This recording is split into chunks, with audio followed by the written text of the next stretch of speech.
Hey, Heba is here. No way. Oh my goodness. Okay, just a minute. Okay.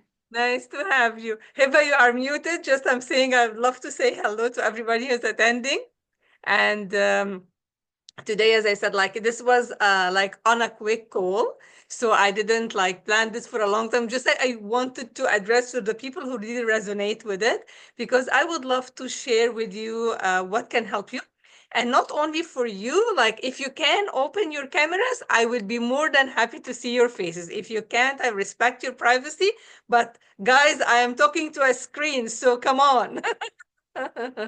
So, anyways, I want to just like, if we haven't met before, I'm going to just say a quick briefing about who I am and what I do. And I'm going to talk today, dive deep. Actually, today is about you, it's not about me. Uh,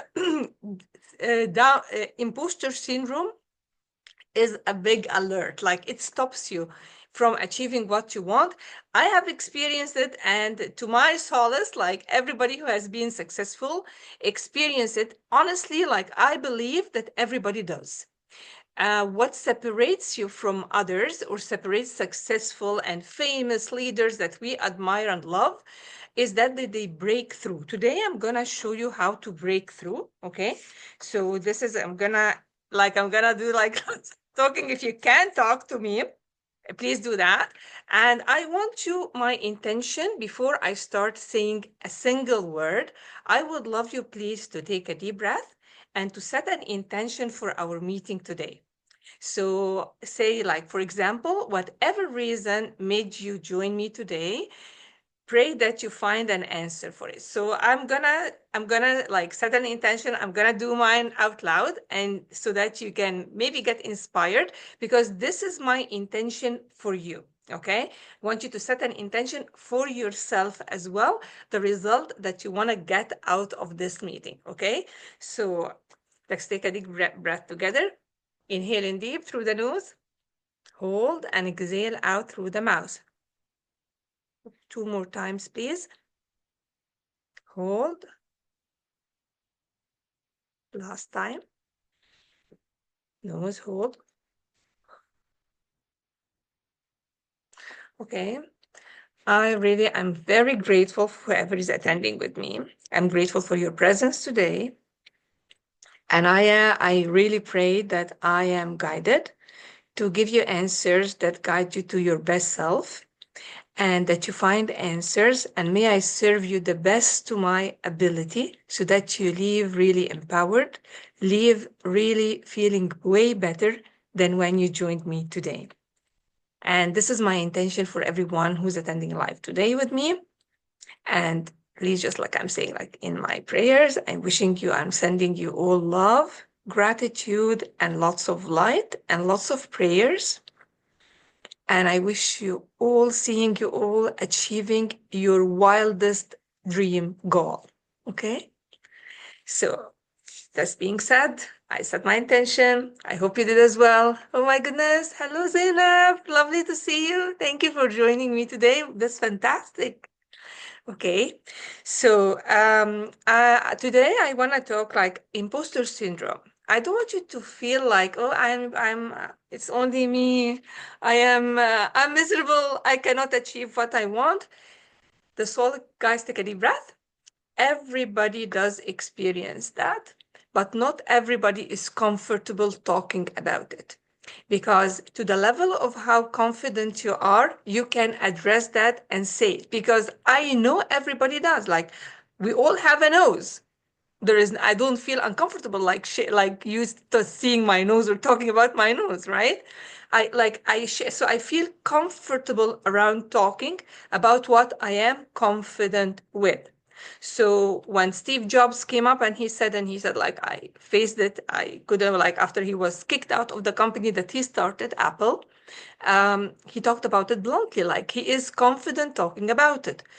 He did not become confident because he talked about it, but like because he break through what was stopping him, that built up his confidence.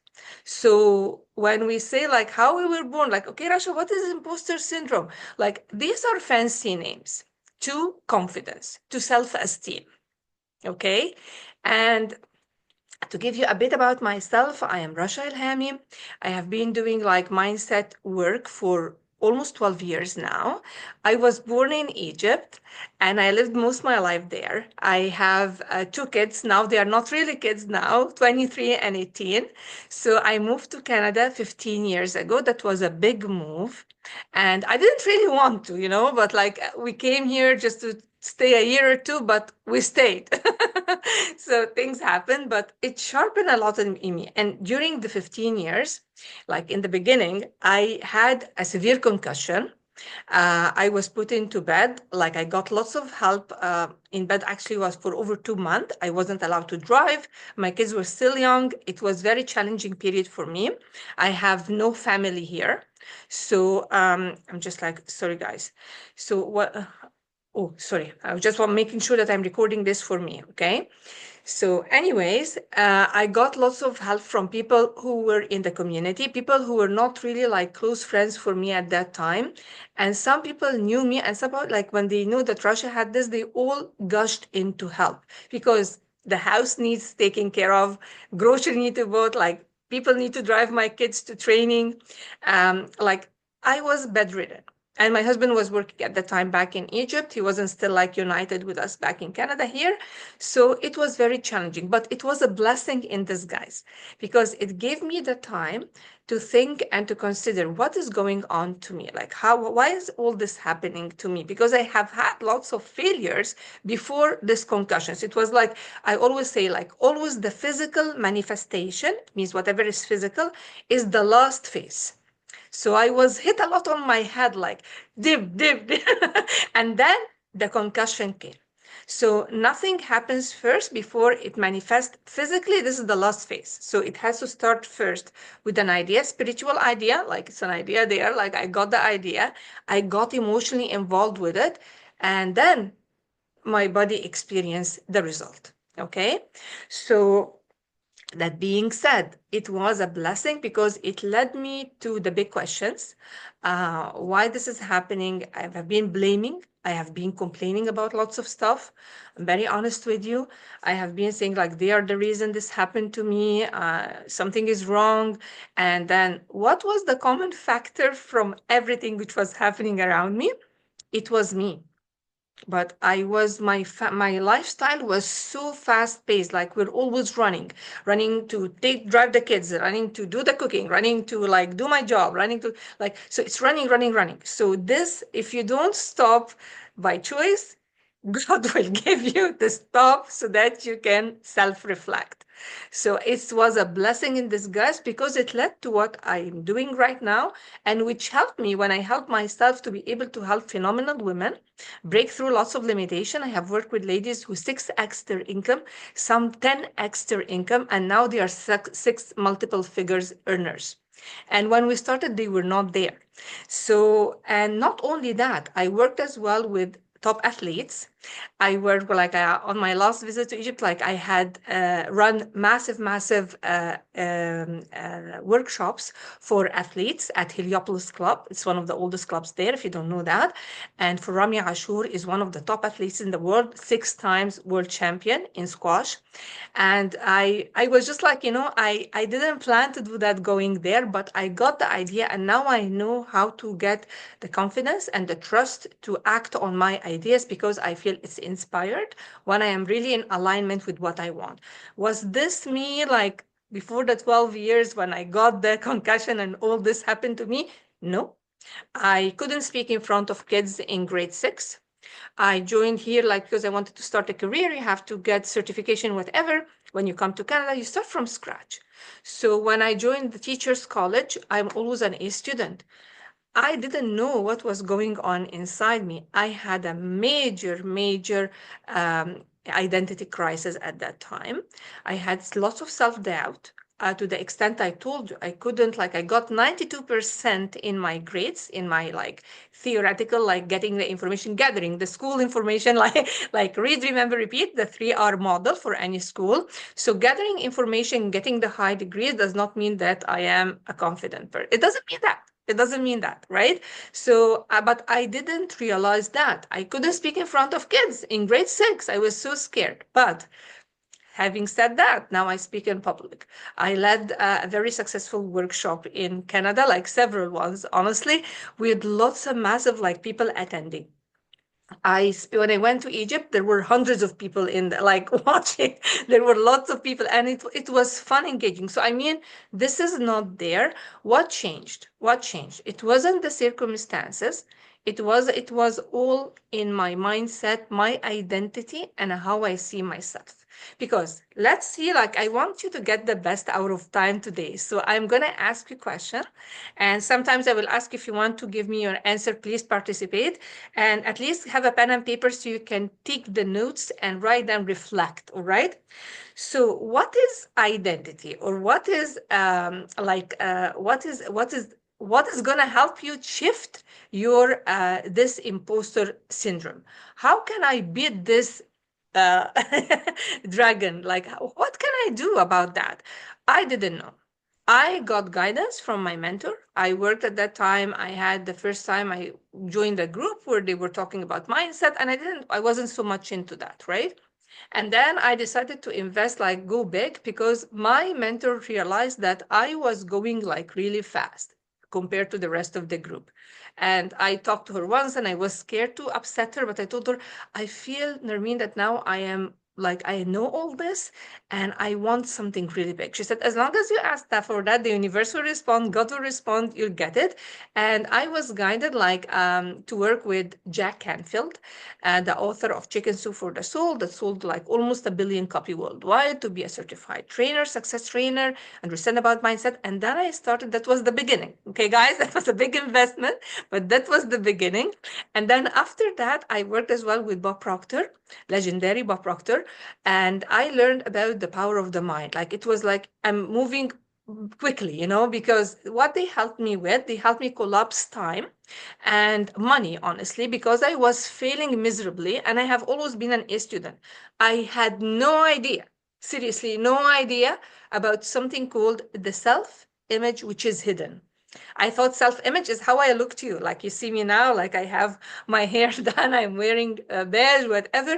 Like this is my self image. That's what I thought what self image is. But there is a great book that talks about it in details, and it's called Psycho-Cybernetics by Dr. Maxwell Maltz. Dr. Maxwell Maltz, what he did, he was a plastic surgeon. He did like nose job for people. He did like sucking tummies, like doing stuff for others that would help them look different. But he realized that people do not necessarily feel good after the nose job or after the lip suction or after whatever. So he said something is missing. There is a hidden self image, and that's your self talk. This is what creates your confidence. So, today I want to share with you. And then he left the plastic surgery and he started to, he wrote the book about the hidden self image. And I'm going to share with you a couple of graphs to make you get an idea what is self image, where it is hidden, because I can't talk to you about your mind, how you see yourself, and you don't have an idea how this looks like. We are creatures meant to think in terms of images. So if I, for example, say Zainab, if I call like say like your car, the image that comes to your mind is your car, not CAR, not how you spell it, right? So we think in terms of images. If I say like mention one of her kids' name, the person will come to her name, her husband will come to her mind. She will see them in images, not in letters. So if we are here to gather information, it doesn't change results. If we are here for transformation, that's where the magic happens. So let me share with you my slides here. Not many. I just want to ask you the questions that will help you, honestly. 1 second, ladies. There we go. So this is how it started. Like, let me share it here with you. First of all, these are the questions that I want you kindly to understand. Like, so what is self-image or what is self-confidence? Okay, because your level of self-confidence is gonna decide how much money you earn, is gonna decide what kind of relationships you have, is gonna decide if you ask for a promotion without second guessing yourself, if you charge your worth, how people treat you, right?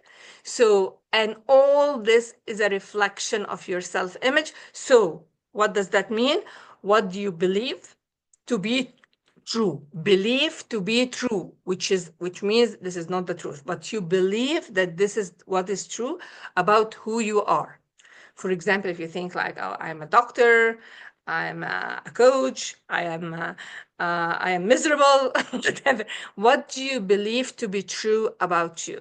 Okay, and what you are capable of. For example, if you are a 5K earner per month and your dream is to make 20K, well, you're going to say when you get a job that's going to give you the 20K, you're going to repulse it. You're going to say, no, this is not for me. This is for John. This is for Max. This is for Elizabeth. Because these are the people who make the big bucks, not me. Okay, so what you are capable of.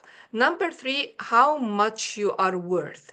And we all know about the example, and we see it a lot on LinkedIn and on all social media when they get you the water bottle and they say it costs 20 cents. When you buy it at the grocery store, it costs like $20. When you buy it in a restaurant, like a high-end one, and it's the same bottle, but the environment it's in decided the worth. So it's very important as well who you surround yourself with. Okay, guys? So what do I mean by that? Because confidence is everything. Confidence is everything. If I am not confident, I'm not confident, not meaning like I'm saying, I'm confident, I'm strong. And then deep inside myself, I am beating myself up, I'm judging myself, I am putting myself down, I'm putting others first before me, then this is not a reflection of what I say. Okay, guys, this is not a reflection of that. So, my confidence, what do I believe to be true about who I am and what I am capable of doing, and my worth. Okay, hope this makes sense for you. So, just like reflect while we're talking, because I want you to feel the transformation. Okay, guys. So, we were all born like this cute little baby. So from 0 to 8, guys, we had no idea how to choose our thoughts, how to make like logical choices, how to reason. That part of our mind was not formed. From 0 to 8, anything around us, we just absorb from the environment. So your beliefs about money, if you were born in a house where your parents were always cheering for you up, giving you credit for everything you do, saying like we're proud of you and love you, and always cheering for you, you're confident, you're ahead of the gang, you're walking like taking life really strongly, okay, and you're creating results nobody else can for you, right? But if you are like me, I was brought up in a school that was run by British nuns. So I was being compared, like always, like if I don't get a full mark, like an A plus on my card, the headmistress will come, I swear, and she will pinch my arm and say, oh, so why? Why did you miss this couple of grades? Are they better than you? Is she better than you? Like always like this. Like, what are you missing? So I was terrified not to get the A. So I was being compared, and comparison chips away your self-esteem. But we are not taught this in school, okay, guys? So another thing, if when as well, if I was born in a house where like my grandpa was rich, so we used to have lots of banquets and people were coming to our house, and we had lots of people coming around. So I grew up like comfortable around, like whatever I ask for, I can easily get. Like it was easy that way.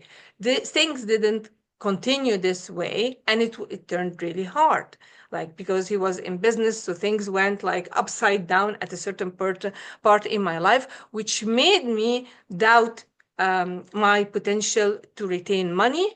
And I saw at that time there were like a separation in families because of money. So I built beliefs. I'm just like sharing with you how, guys, we get the results we have right now.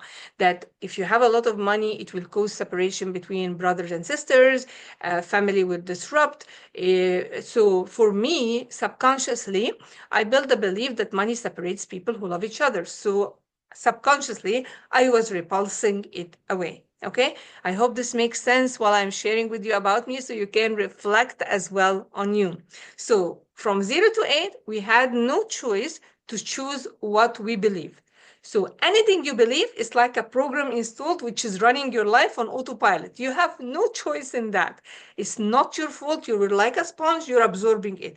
Anything you saw adults doing around you, uh, your parents, teachers, coaches, relatives, other peers who are going through the same phase of being like criticized from their parents and they start to criticize you and bullying starts in school. You see how this builds up? This is all like will lead to the imposter syndrome we're talking about, which is the self-doubt, which is the opposite of confidence. Does this make sense? Like, let me stop here to just like make sure. Like, type for me in the chat the word sense, or type for me following, or give me a thumbs up if I'm not going too fast. If you can relate, or write the word relate in the chat for me so I know we're following up together. Okay. All right, guys. If you have any question as well, please ask. This is so cozy. This meeting is so cozy. So thank you so much. So let me know if you have questions while I'm going. When I'm sharing my screen, I cannot see your chat. So right now, whenever like it's not the idea of having of having the presentation. I really want you to have aha moment and to relate. Okay, guys. So we want to say like how do I know if I have this imposter syndrome, Russia? What are the signs that I have that I lack the confidence? I'm going to ask you a few questions, and if you have yes to any of them, so you are having it right now. Okay, so number one, do you compare yourself to others? So like as I told you, like when I was a little kid, I was being compared to the performance of my colleagues or my friends in school. So I had to always strive for the A, not to get this criticism. So do you compare yourself to others? Number two, do you worry about what others think of you? Because this is a big one. Because if we care what others think of us and their opinion about us is way more important than how we see to ourselves and how we talk to ourselves, then this means we are really doomed. Because if their criticism is gonna put us down, then I'm counting on their praise to build me up. So I'm like desperate for their praise. Look at me, give me the credit, tell me that, like, am I a good girl? Am I doing good? Really, am I? You always want others to give you opinion. But I'm gonna give you a fact today that can change your opinion like this about what people think of you. It's only none of your business. For a fact which is really fact, I'm giving you numbers.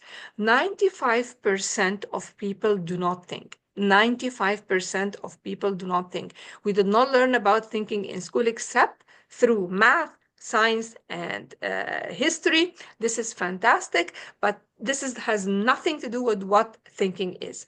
Thinking is when you get emotionally involved with a goal or an idea that you want to achieve and realize in your life. This is thinking. And you start like every day, you write this goal on a piece of paper, like a line, like I'm grateful now I'm earning X amount. I'm grateful now I got the promotion as whatever. I am grateful now I bought my house in Maui. I'm grateful, like it's a dream for you, it's a goal. And every single day, you invest like between 20 to 30 to 60 minutes jotting down ideas how you can achieve that. Not all the ideas are going to be correct. Not all the ideas, but you keep on this is thinking. This is how I am thinking about to realize my goal or my dream. Okay, people think in their lives just maybe once or twice. When guys they do that when their back is against the wall. So they are really under a lot of pressure and they know like we have to find a way out, and then they come with an idea to help them come out of this situation. This is when people really think. So people are not thinking. 95 are not thinking. 95 would rather die than thinking. Why? Because thinking requires you to change you, and people resist being changed, not the change itself. If you want to write this down, people resist being changed, not the change itself. They'd rather die. Like I'm comfortable here. Like leave me alone. I'm good, Russia. Go away. Okay. So 2%, 3%, so 95 are not thinking. 3% think they think, but they are not thinking. How is that? Because they are rigid, rehearsing the past in their mind, thinking about the problem or their trauma, and they are imprisoned in it, and they think that no, they are not thinking. They are just like playing old movies. Okay, this is what people like 3% think. They think I'm thinking. No, they are not thinking. You are recreating your problems in your mind and your sad story. That's what you're doing. Number three, 2% are only thinking. And to be honest with you, it's 2 out of every 1,000 who are thinking, who are achieving their goals, who live on purpose, who drive the car they want, not because this is what I can afford, because this is what I want. They are living in the house they love because this is what I want, not this is what I can afford. There's a huge difference. Okay, between what I can afford and what I want. When I say this is what I can afford, this is too expensive, this is whatever label I'm giving it, this is an expression of my limiting beliefs about money mindset. We do that, but we go deep into that, but I'll give you some tools as well today, honoring your presence with me in my program. But right now, I'm gonna just like give you a little bit of crust that will give you aha moment. I want you to count how many ahas you get today, because I want to know, and I want you like once you get an aha, like type for me aha, AHA, Rasha. This is an aha. This is an aha. So let's take one about money, because money is important. So if I, for example, I am like whatever money you are making, whatever income you are making, okay, guys, imagine like you're making every month like 5K, and then you saw a dress you loved, a sign like Signy, so it's like around 3,000. How would you feel like buying this dress? How would you feel when you really want it, but like you looked at the label? So do you usually look at the label before you choose the dress, or you choose the dress and then finally you look at the label? Which do you do first? Like, let us be interactive. Let me know. You look at the price tag, or you choose, like you pick what you want first? Which one? Price first, or what I like first? Come on, answer me. Tell me, I like would like to choose what I'm before I look into the price. you I can, if I have 5K and the dress was 3K, and I love that dress, I will take it. you will take I know it. I will Oh, suffer, but I will take it. I will be right, right, happy. right. Okay, Zena, but like you said something, you said I will suffer. Okay, so this is what I want you to know, understand about abundance mindset about money. Abundance mindset about money doesn't necessarily mean you have millions of dollars. Abundance mindset, or the amount of money you attract in your life or that you get in your life, depends on how you feel about money. How do I feel about money? What are my money mindset beliefs? Were you brought up in a house where your parents were fighting over money? Were you brought up in a house where people like struggled with money? Because if you see your loved ones fighting over money, you will believe that money is a source of problems. Money is a source that separates loved ones. So you will be repulsing it without you consciously aware of that. Does this make sense? You will be Yes. repulsing the money. So how do I change myself? For example, if I am like having this is my last 3K, and I am buying the dress, and then my feeling around the dress, I'm suffering, I'm afraid, I'm shaking. What did I do? I am crazy. How did I do that? I'm saying, for example, Yes. right? Yes. This is a feeling you can have which will repulse money away from you. This is called a lack money mindset. A lack money mindset versus abundance money mindset. So imagine if tomorrow was the last day in your life, okay? God forbid, like may you live 150 years or more, okay? So, Mm. and now you saw the dress. How would you feel buying it? If tomorrow is the last Yeah, yeah, there is day, not like tomorrow is your last day and there is the dress, and like, what would you do? I will buy it. You will buy it. You will Yes, buy it, but you will be happy buying it because tomorrow is the last day.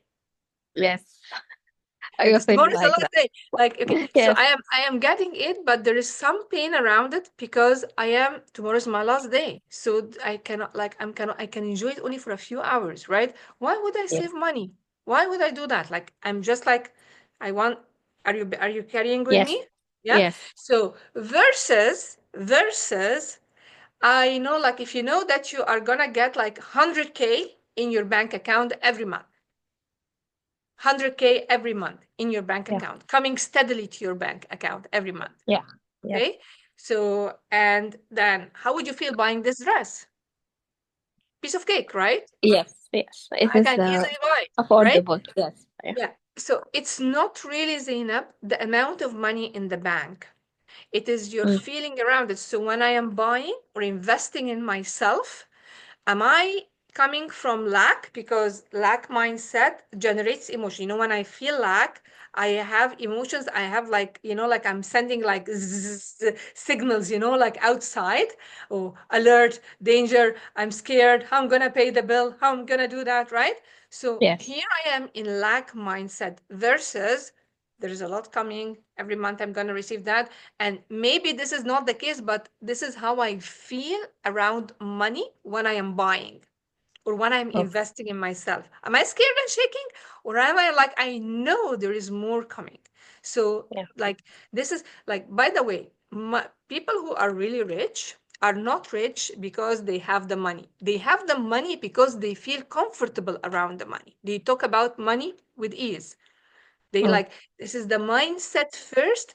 Like if you have a pen and paper, please write. I hope you do have a pen and paper. Like Yes, belief precedes manifestation. Belief precedes manifestation. Okay. manifestation. Yes, So my beliefs about money, if I'm really like, oh, like because some people do not sleep, Zainab, honestly, just like thinking about a plastic card. Debts. And if you yes, think about that, you create more debt, by the way. And mm. like we're all the same, and we still have the same tribal mind we were born with, even in the in the cave age, like although now it's a modern word. So Yeah. before it was the lion, now it was the line in the room. Now it's a plastic card, which is not making me sleep, which is making. So if we are all, by the way, I'm gonna give you a tip as well about stress management because we all face stresses during the day, right? But we are wired only to handle stress maximum 15 minutes. Mm. Maximum 15 minutes.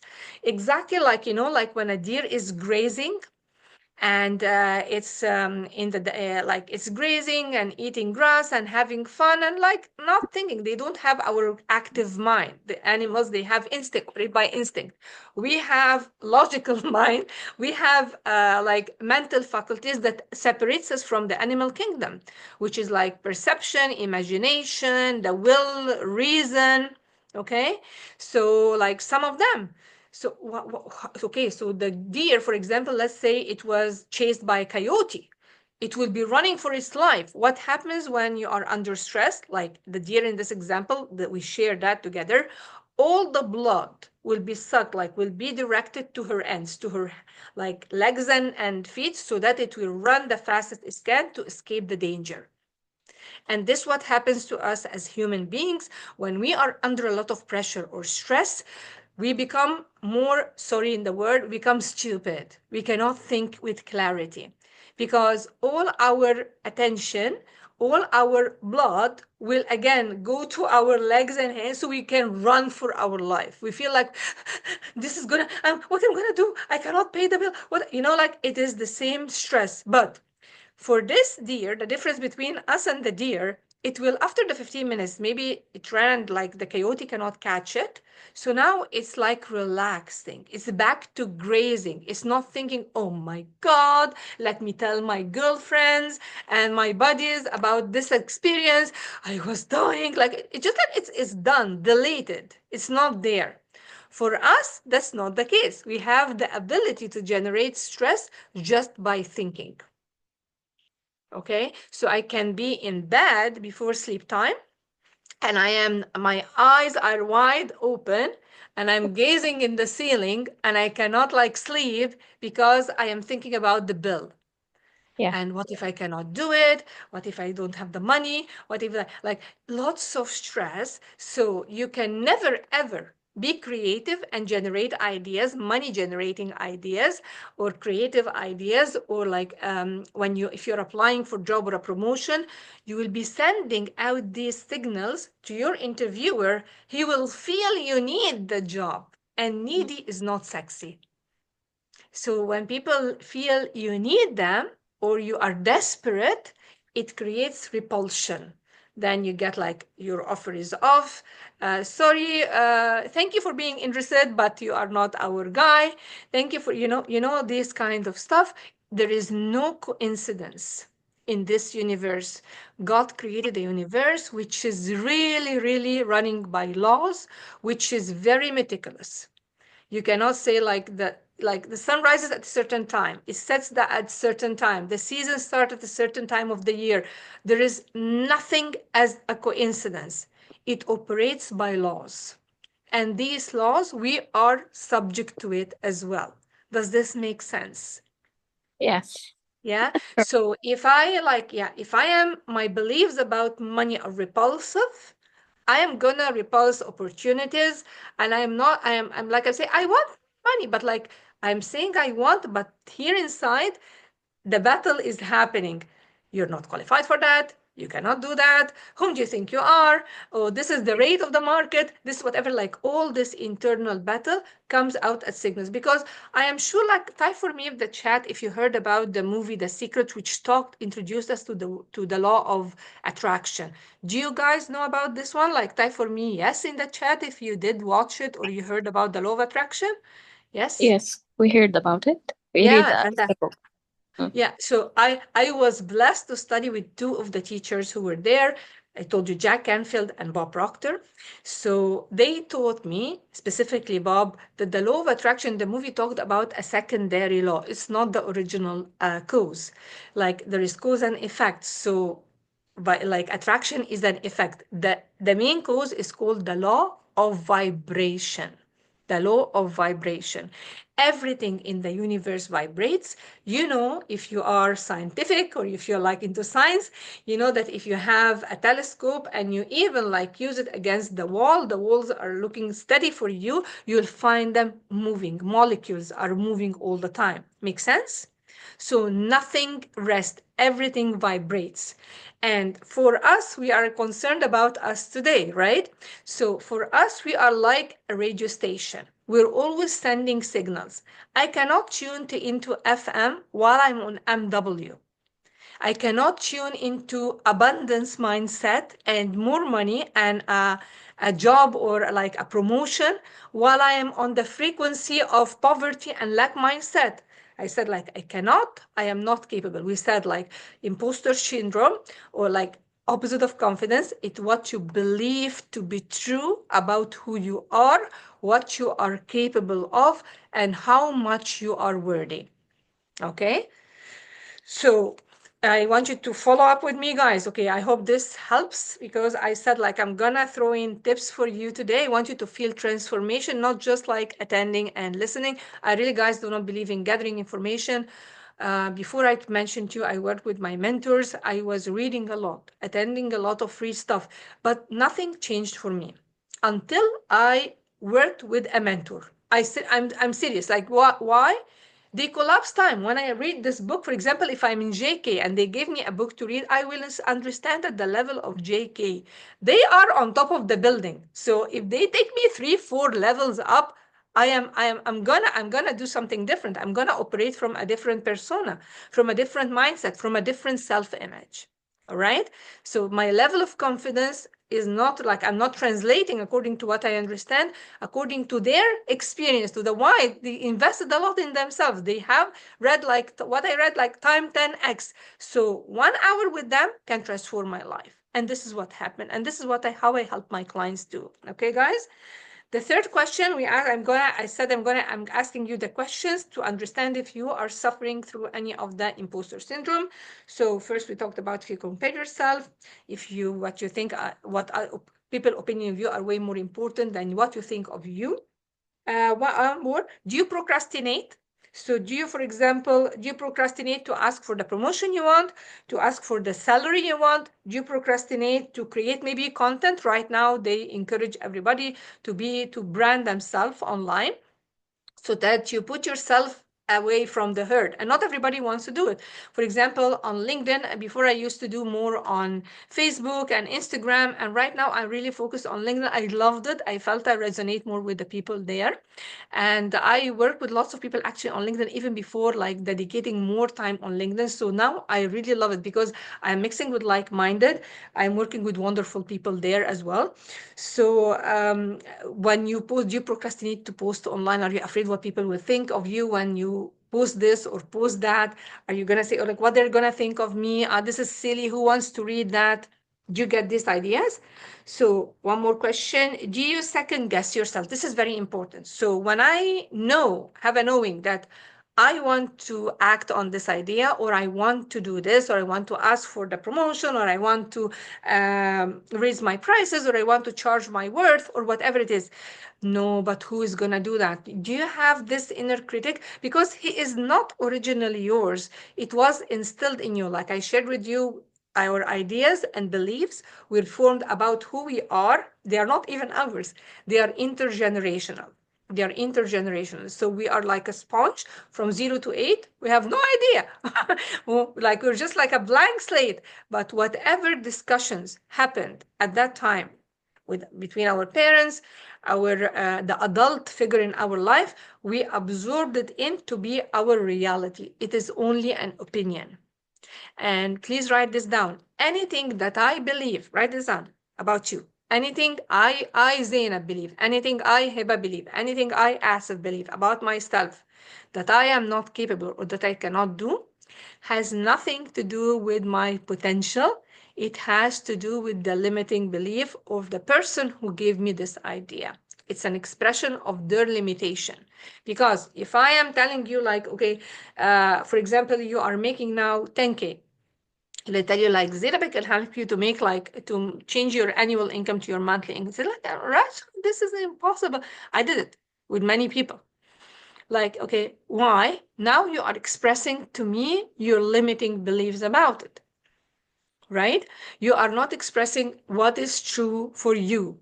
And scientifically speaking, if we're speaking science, right now, with all the wonderful achievement we have achieved in the universe, with all the advancement we have, the technology we have, the AI we have, whatever it is, we have achieved less than 10% of what we are capable of, our human potential. And in a book, like it's Raymond Hollywell, it was by Raymond Hollywell, yes. Let me see. I can send you guys the people who attend with me live today. I'll take a script of it, like a snap shot of it, and I will send it to you. We have a potential inside us. We have enough energy inside us to light the North Hemisphere for a whole week. I was blown away by this information when I read it the first time. I was really blown away. Really?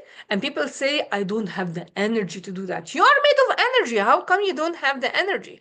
You yourself, you have the power to light up the North Hemisphere, an industrial city, for a whole week just from, like, I think part of your hand. Like I'm gonna photocopy it and send it to you all for Zainab, Hiba, and for Asif.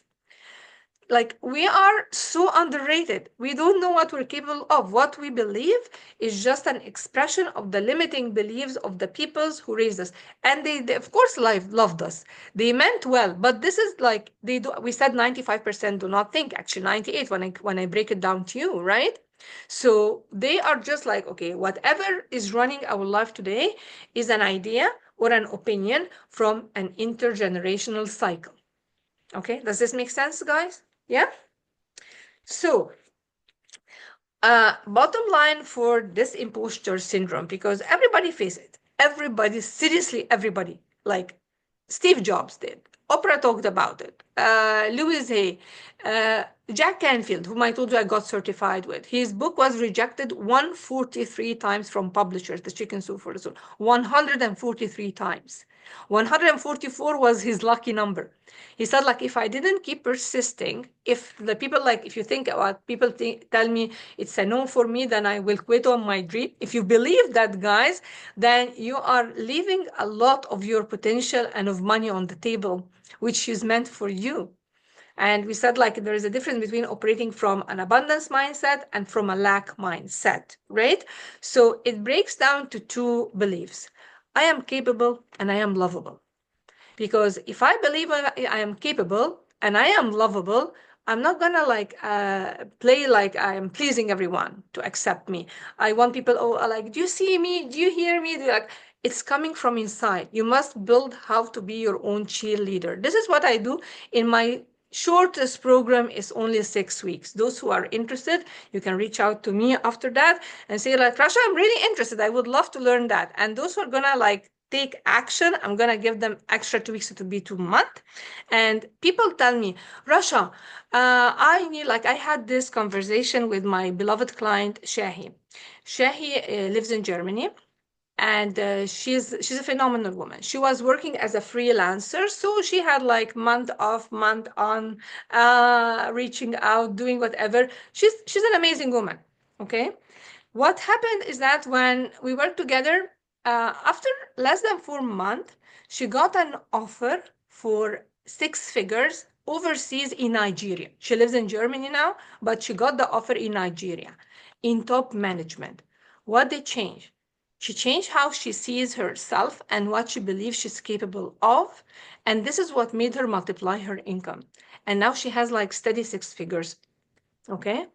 So she is not like, she, okay, right, okay, Rasha, but you know what, Rasha? And now having this done, I'm now thinking about my project that I always want to do with a friend, but I didn't have the luxury because I was always stressing about money. She doesn't have this now. So now she has the job and she is working on the side on her dream project. And I always recommend for whoever is working for a company, there is nothing wrong with that. I worked 17 years in corporate. I worked like 12 years. I worked with at the Modern English School when it was just the beginning, the most prestigious at that time school in Egypt, international school, British system. And 4 years when I was just a fresh graduate, I was in charge of admission. I was assistant manager there. And then I moved to BMW where I stayed like for over 10 years. I left when I had my son and we moved to Canada after like a couple of years. I came here, he was less than 3 years old. So I left my career there. And I know, like, even you are an employee, and it was a really prestigious job. It was like wonderful people around me. They invested a lot in our self-development. They did that for us. I loved it. Like, I had no issue with that.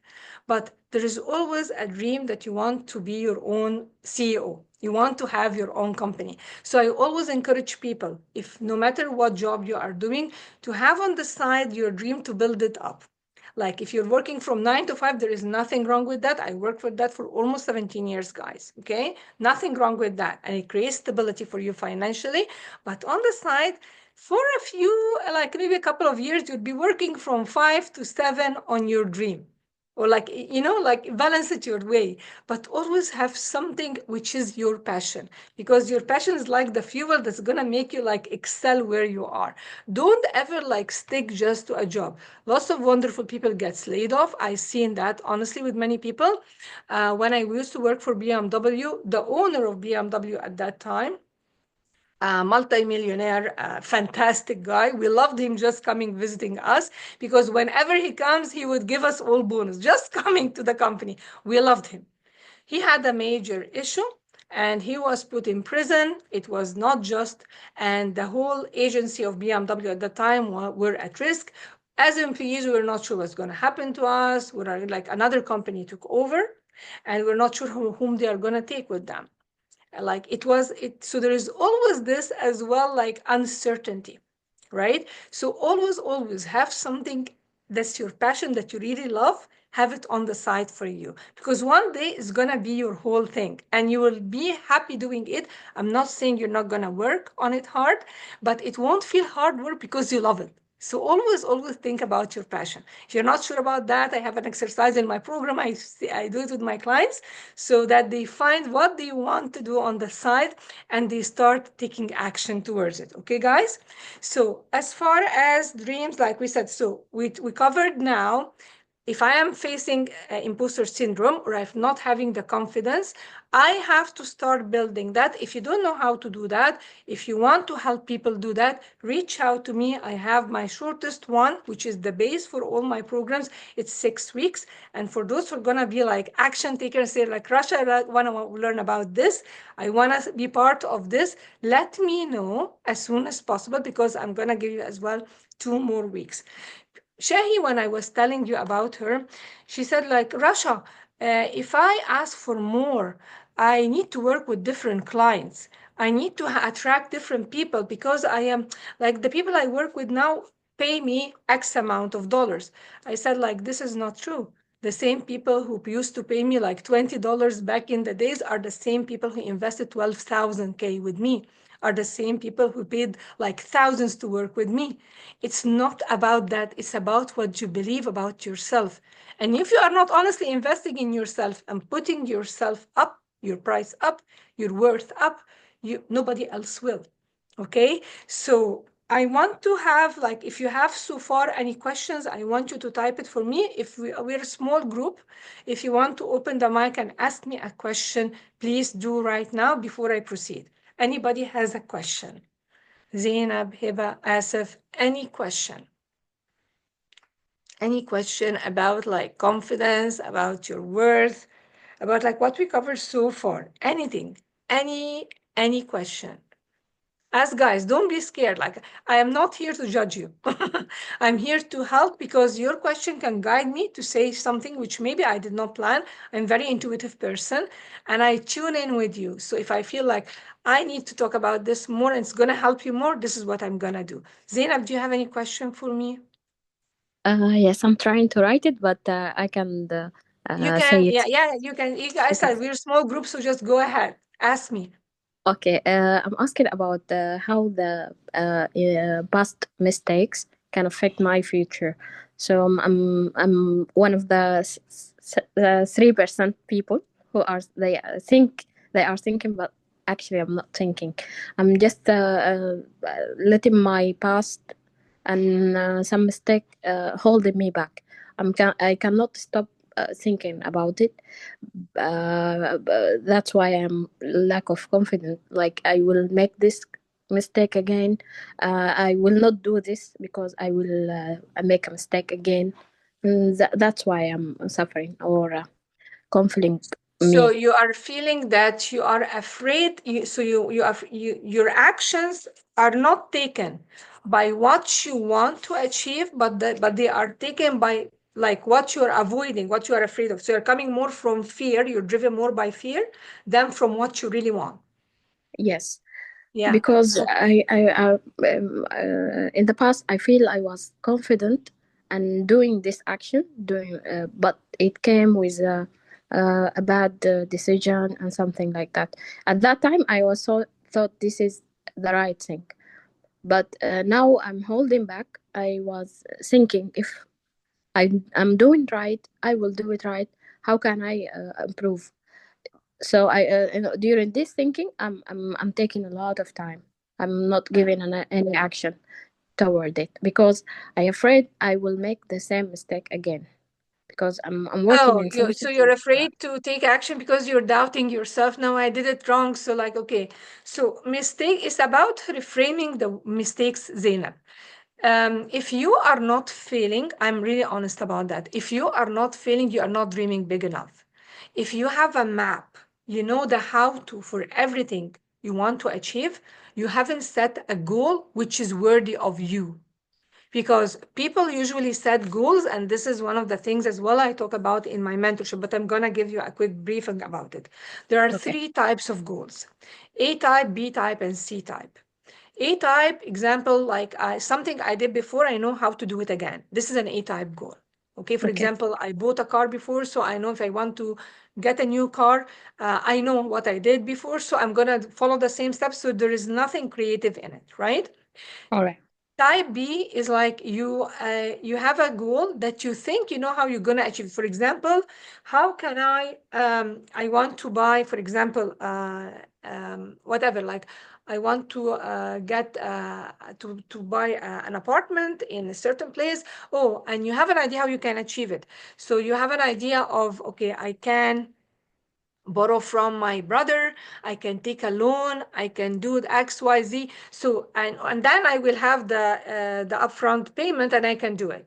Right? Okay. So this is a B type goal, and this is very tricky because you think it's a C type. The B type is you have an idea, you can do it.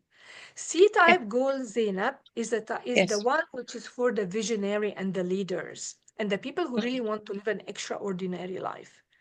And Mm. this is the kind of goal that you have, like, write this down. No Yes. idea, capital N, capital O. No Yes. idea how to do it. Okay. Okay. Okay. So, for example, like quadruple your income or changing your annual income to be your monthly income. I worked with a client, Salwa. She was an assistant teacher here in Ontario for the JK. She was making between 30 and 40K a year. Well, right now she's a real estate agent and she's well known for what she does. She's really, really fantastic at what she does. And now her annual income is her monthly income. And and Okay. she has multiplied that too. So what did change? Okay, she was so scared to leave her job with the benefits and blah blah blah, but she was not fulfilled. She Mm. wanted to be a real estate agent. She was afraid to take the leap. Okay. Working together, she did took the leap. I pushed her, yes. But Mm. right now, she is like one of the top in the industry. She has as well, like she always gets every year she gets an award, the diamond award, the gold, like the platinum award, whatever. So she's really like not just a regular real estate agent. She changed how she believed about that herself.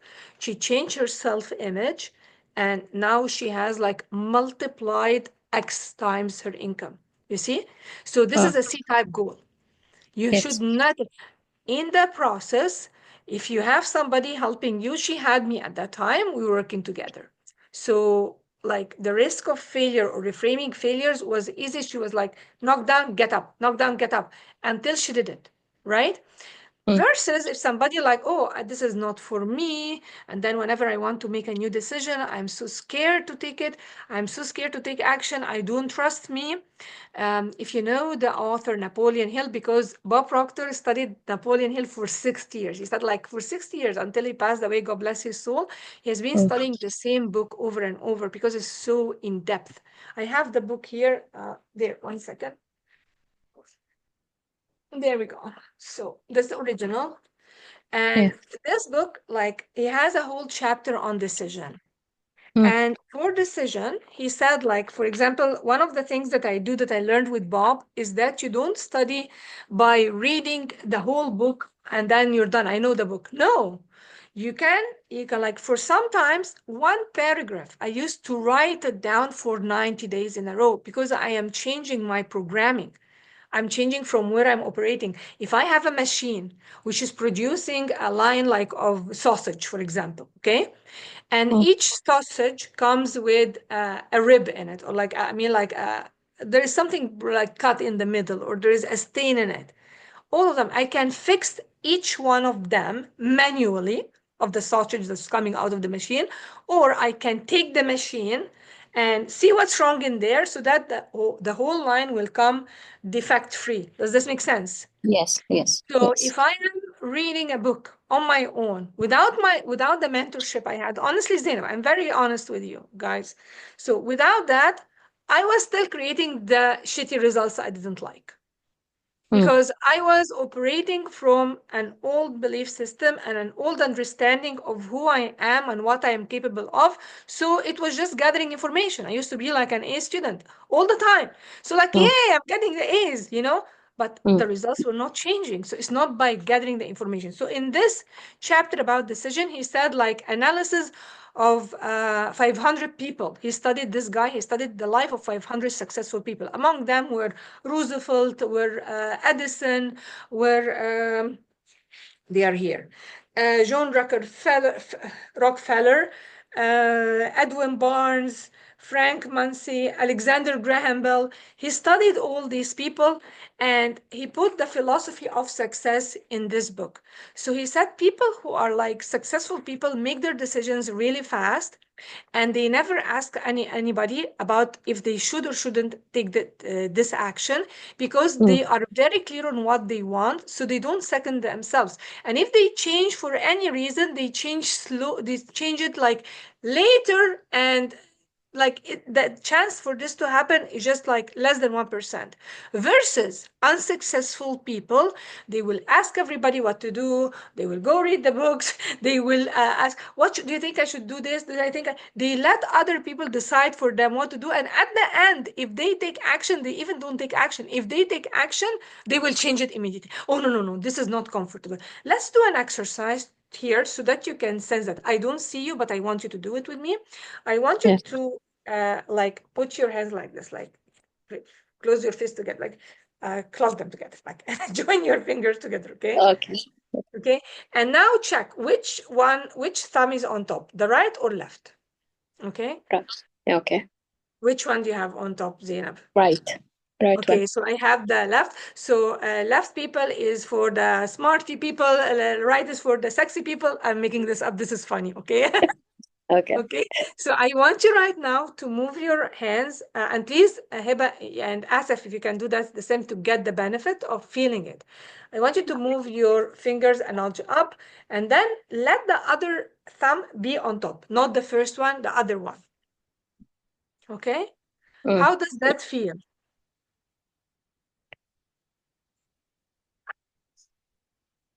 So Let the now other. you have on top the opposite one, which is the one which is not the regular one. How does that make you feel? Which one you have? I can't hear you, Heba.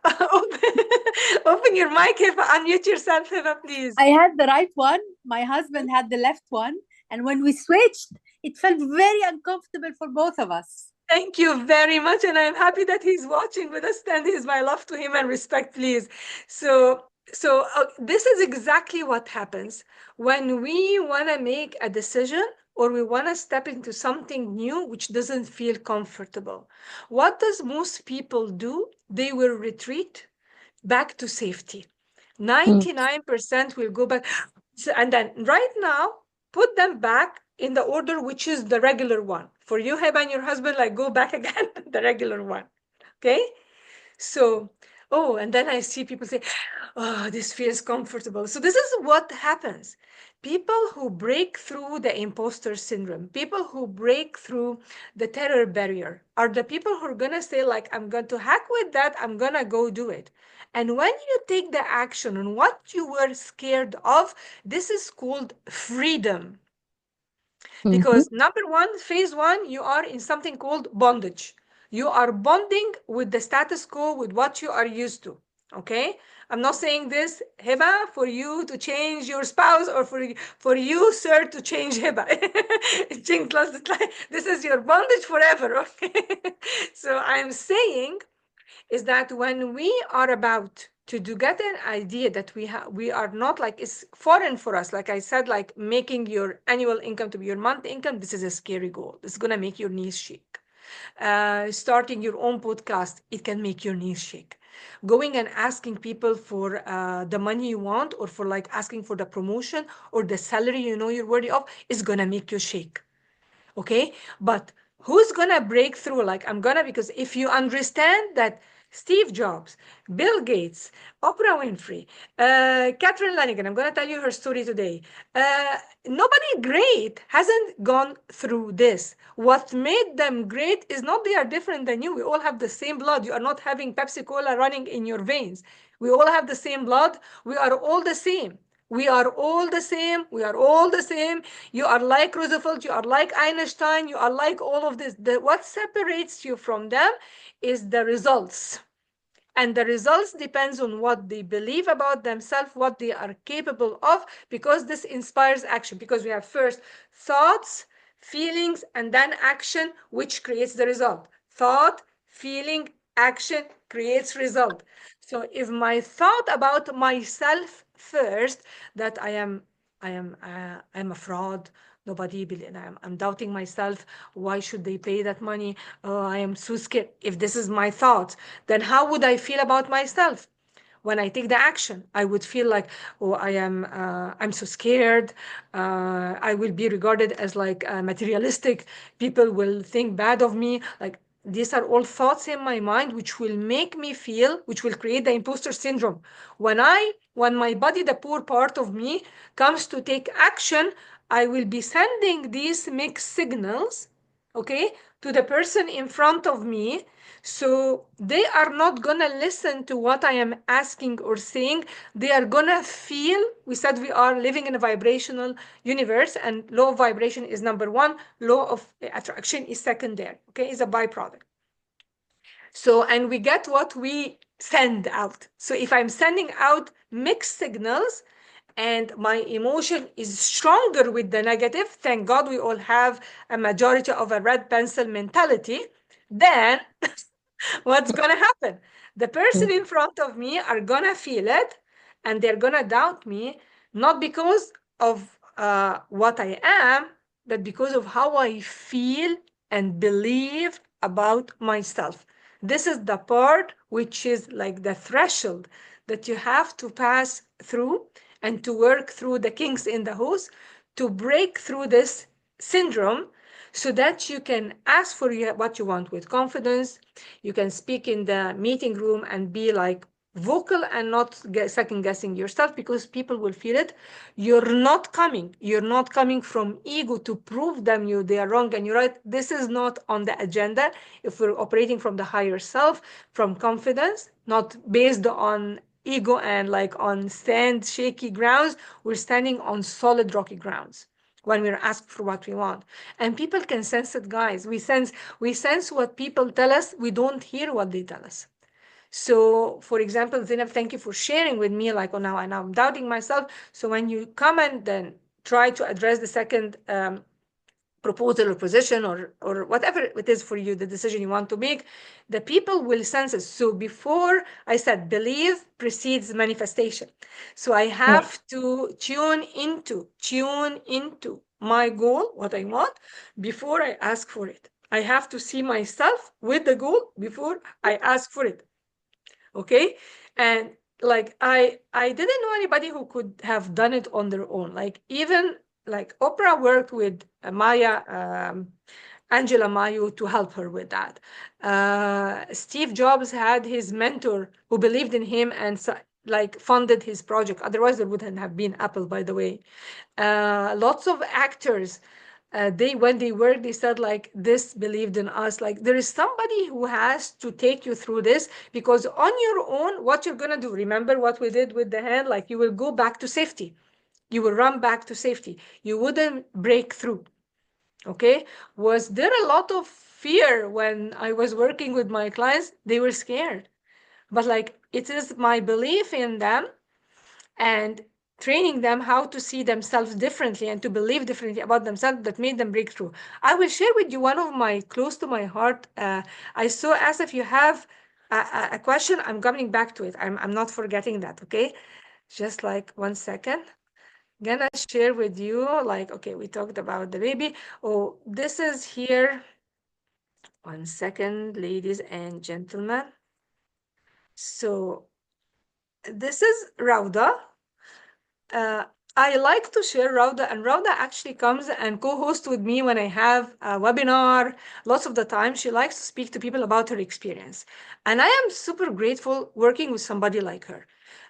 She lives in Canada. When we met, that was 3 years ago, I guess. And I, at that time, had a live workshop. She came and attended, and she was like, she couldn't make eye contact. I thought I saw her in the restroom before I started. I was just like freshening up, and she was there. I didn't even notice. Like I thought that she was very pretty. Like she has like green eyes. She's like super cool. Like she looked so cute to me. And I just left. I didn't know that she's one of my attendees, like in my workshop. I didn't know. On that day, my husband drove her to attend my webinar, the live one. She couldn't drive. She was scared to drive. And on that day, she couldn't make really easily eye contact. And when she attended with me and she opened up, and then she said, like, I've gone Russia through to many therapists, I've gone to work with many coaches, and it's not working. It really made me worse because when I go to therapy, they make me talk about my trauma and about the problem, and I keep talking about it. And the more I talk about it, the more I feel like I cannot achieve anything. For me, guys, like I don't focus on the problem ever. I listen to you, I know what's going on, and I help you to walk through it because there is nothing gonna be solved when we focus on the problem. I can either have a solution-oriented approach or a focus on the problem approach. There is a wonderful book called The Science of Getting Rich by Dr. Wallace Wattles, and he has a paragraph. I didn't plan because I told you I'm so intuitive. So he has a paragraph on chapter 4 on page 19, if I remember. I can as well send it to you guys. And he said, like, focusing, like, not quote unquote, focusing on poverty is not going to make you rich. Focusing on sickness and illness is not going to make you healthy. Focusing on the problem will never get you the answer. And that's why people like Mother Teresa and Gandhi and Nelson Mandela, these people, they didn't focus on the problem. They were like, what is the opposite of that? Okay, we're not gonna talk about, there is no workshop to teach you hate or to teach you judgment because you do it. You do it intuitively. You are like programmed to criticize and to judge, right? But these people come from the solution. Like, I'm not gonna go anti-war. Anything which is anti, don't opt for it because you are giving it more power and it's gonna create more of the problem. You're not focusing on the solution. So my approach follows the system. So she was drained because she lacked the confidence. Rauda today, as of we're speaking right now, like these are the results a couple of, I don't know, like was 3 months or 4 months ago. Whenever we talk now, she is in a different country in Europe or in the States representing her company to train others. She couldn't make a presentation in front of her colleagues. She was so scared. And right now, like we worked together at that time, she had the presentation as a model to be taught in North America, not just in Canada. And she has had, like, once we were together on a call like this, but it was a long workshop. It was 4 days. So day one, I always talk about money mindset. She was attending with me, so she keeps on honestly working with me. I love her a lot. She's fantastic. She's a 180-degree example. I really in awe and love her. So she was like, Russia, I couldn't attend day 2. You know why? I said, why? She said, because I got a call from top management at that time. That was a year ago, and now she's already over that. They called her and she said she received on that day a call from her for manager that she received 5x her income. 5x her income working on her money beliefs. We have worked before together and she was attending a free one with me like this one. And this is what happened. And from that on, she was saying, like, it's a dream to join the top management there. They take only certain people. She was asking, she said, like, when I joined the company, they said, oh, Rauda, this is for certain people. She's one of them now.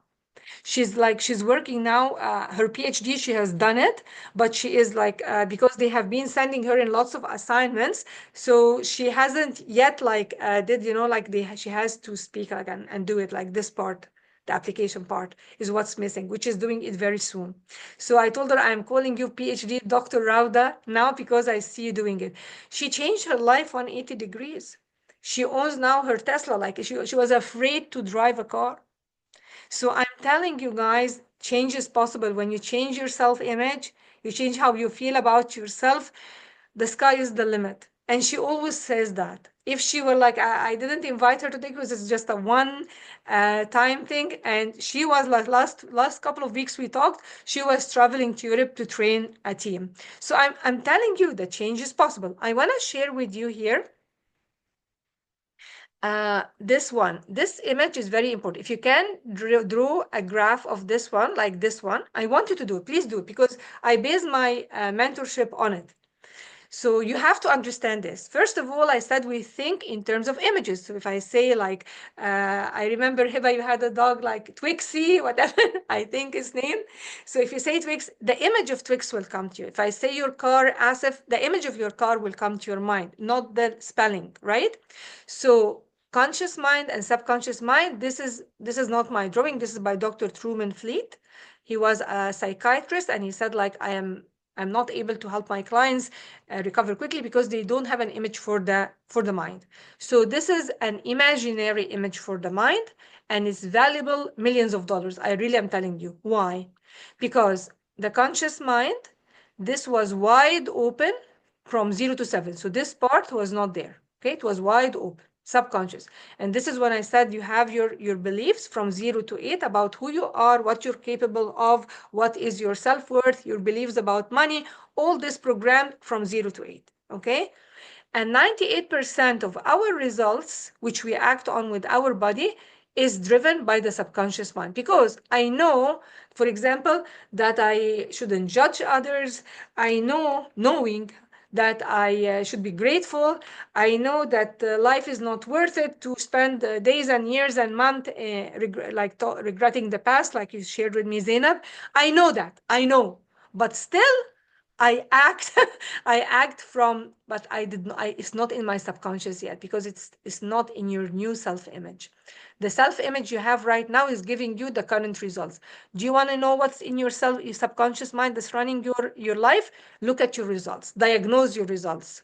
The results you don't like. What kind of results you have financially, relationship, leisure time, health. What are the results? This will show you what you believe here. Okay, guys? So to have a better image, when you were a baby from 0 to 8, it was wide open. So anything from your parents as well, they are from 50% mom with 50% dad, and they are the same. So that's why I was telling you, we're living our life run by intergenerational opinions and ideas, which are not even ours. Okay? So, okay, it's a question I shared with you. These are wonderful people. And this is Shahi, I told you about, guys, who's now having her top management position overseas in Nigeria after suffering for a while. And she had issues with her relationship. And this is Salwa, my beloved, was one of my very first clients. We worked together several times. And now she's one of the top real estate agents after being a KG teacher. Okay. So here I want to tell you, if you really, really would love to lead with confidence, without doubt, to speak with impact, set boundaries like a leader, because people do not listen to what you say, to listen to your vibration, guys. They listen to your vibration, and you want to make your decision without second guessing yourself, influence and inspire others, own your power, honestly, really own it. Say, Rasha, I want to make a call with you. There's nothing binding. I want to tell you about my 6 weeks program. And if we are a good fit and you would love to work with me and you believe I can help you, I will work with you. I don't work with somebody who doesn't believe I can help them, because I know I can, but we have to be as well, you have the option to see, is this something which goes with my intuition? Is something I feel I really drawn to this woman, or I don't like what she said, whatever it is. And nothing, I love you and I send you love no matter what decision you decide. Okay. I want to share with you one story. One slide.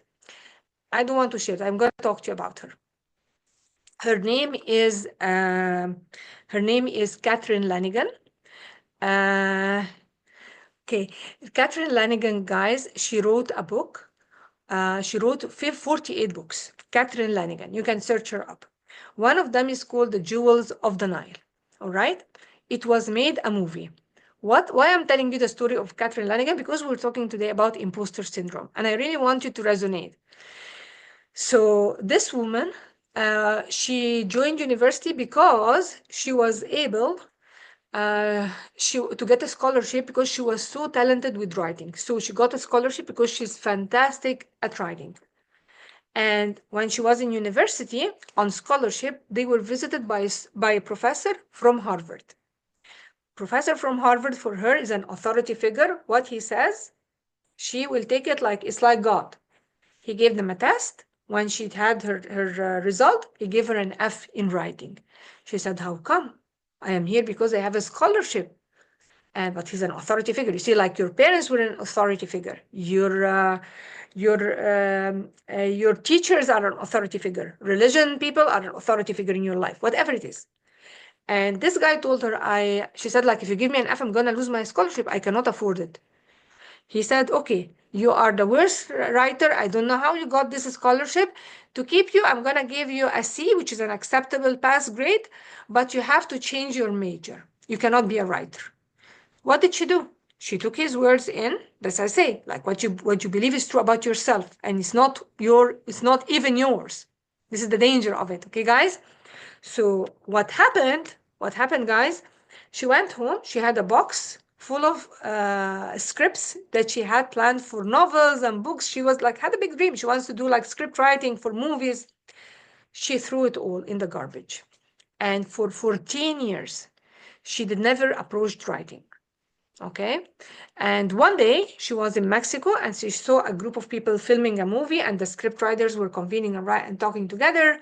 And then she said, like, guys, I admire what you do. I really wanted to do that. The director told her, you're a liar. And she was like taken back. Excuse me, what did you say? He said, you're a liar. If you really wanted to be something, you would have done it. She told him her story. He said, like, I'll give you one chance. Send me the script and I will send you my feedback if you are qualified or not qualified. It took her a few months to write a good script. She sent it to him. It came back with approval and it turned to be a movie.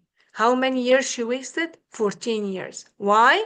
Believing and recycling what others told her to be true for her. Okay, guys? So don't make other opinions stop you from asking for what you deserve, from going for what you want. And if you need help, I work with many people. I work with top athletes. I work with executives. I work with real estate agents. I work with entrepreneurs. Like, all had one thing in common. All are top achievers. They really want to achieve more. They want to achieve, but they don't know how. And a byproduct of that, a byproduct of the work is wonderful relationship, because many of them had relationship issues, but it's like a stream flowing. So when you have some turbulence, it affects everything there. Okay. So here I have Asif's question.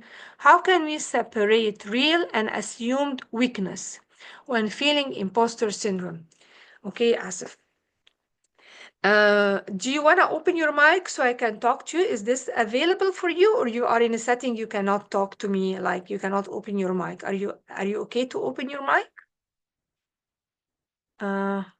Asif, if you cannot, like, you don't have to, but just I'm saying because I want you to get the best, to make sure that you get your answer answered. So how can we separate real and assumed enough? Okay, so I'm gonna talk.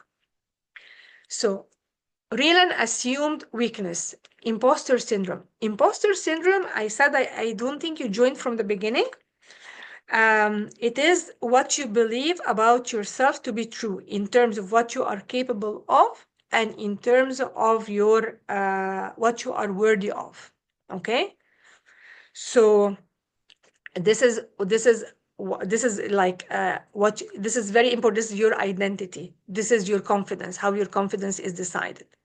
So what you believe is a assumed weakness, let's talk about who we really are. We are spiritual beings, meaning that if I die right now while I'm talking to you, if you put me on the scale now and you put me on the scale after I die, you will find the weight doesn't change. Make sense? If it makes sense, just tell me makes sense or type the word sense. Okay? The weight's not gonna change. Why? Because the spirit, which is the essence of who we are, is spiritual. We're 99% spirit. If this leaves the body is like a costume which allows you to navigate and experience life on Earth. Exactly like an astronaut has to have a certain suit to navigate space. Okay? So if I am like this spirit is the essence of who we are. It is like, think of it in terms of a motherboard, a big computer, a giant one, and lots of other computers around it. This is the mother, and there are other laptops and computers around it. So we are all connected to the motherboard. We are part of it. We are part of it. So we are part of it on a smaller scale. Turn this image to your relationship with God. God created us all from one spirit, from Adam, right? Okay, he gave his spirit to Adam, like from one breath, and we're all a replica of that, right? So one spirit, one God. So we're all one. So meaning, if I do something good to Zainab, and Zainab, if I am expecting Zainab to reward me for what I did for her, this is not kindness, this is business. But if I do something good to Zainab, and I am free, like I'm doing it because genuinely I want to help Zainab. The goodness by law must come back to me, not necessarily from Zainab, one God, one spirit, but it come to me through Asif. Why? One spirit, one God. So never ever say like after what I did to them, I will stop being kind to others. I won't do that. Whatever it is, you decide. Don't do that because it will come back to you and multiply, but not necessarily from the same person. If you are expecting it from the same person, this is business, this is kindness. So the essence of who we are is perfect 100% because you're part of God on a small replica. You are his Khalifa because I see Zainab and Asif and I am Muslim. Okay. So we are Khalifatullah on earth. We are the replica of God on earth. We are his like representative on earth. So God doesn't create anything faulty. Nothing. God is perfect and all his creation is perfect. Okay? To our perceived senses, I may be like, because as I said, I shared with you the image of the cell, like the mind, right? The top part, the conscious mind or the logical mind operates by the senses. What we see, what we hear, what we smell, what we taste, what we touch. So I can be standing on shore, okay? And I can be watching a ship sailing and I'm on the shore. But while I am watching it sailing, it's shrinking to the extent that it's as big as an ant. Okay? Right? Is Yes, it yes. in reality as big as an ant? Is it in reality the size of an ant? No. To my perceptions, okay. You're very welcome. I hope this answers your question a little bit. Okay. So Zainab, we stay together. You're gonna get the best of it. Yes. Because they I'm had with to you. leave, they had to jump for work. Like Hiba and her husband, they texted me, and Asif had to leave at 1:32. So Okay. I just like want you to know that whatever you are capable of, because his question was like, how can I differentiate? Yes. We Yes. are spiritual being living in a physical body, and God gave us. You can open your camera because there is nobody with us. You can open it. Okay. And we are gifted with the intellect. Okay. And don't worry, I'm not gonna share even like I don't think I'm gonna share recording for that. Yes. Okay. So don't worry, it's only me and you. Okay. So Okay. I'm blessed to see you. I'm like, I want to see you, No But I'm problem. happy you have your veil just in case. I believe in that. And I always like encourage veiled women like not to take off their veil. Yeah, no, So I'm yeah. comfortable. Yeah. So we are spiritual being living in a physical body and we're gifted with the intellect. All right. So whatever we can achieve is not we think we cannot is not an expression of our true potential. It's an expression of our limitation, of what is not even our idea. So when Asif asked this question, so whatever like you think is assumed weakness, nothing is weakness, it's all in the mind. That's why I saw the transformation of people I work with is through the transformation of the mind that you get the results, honestly. And I couldn't do it on my own. I'm gonna just stop the recording so that if you want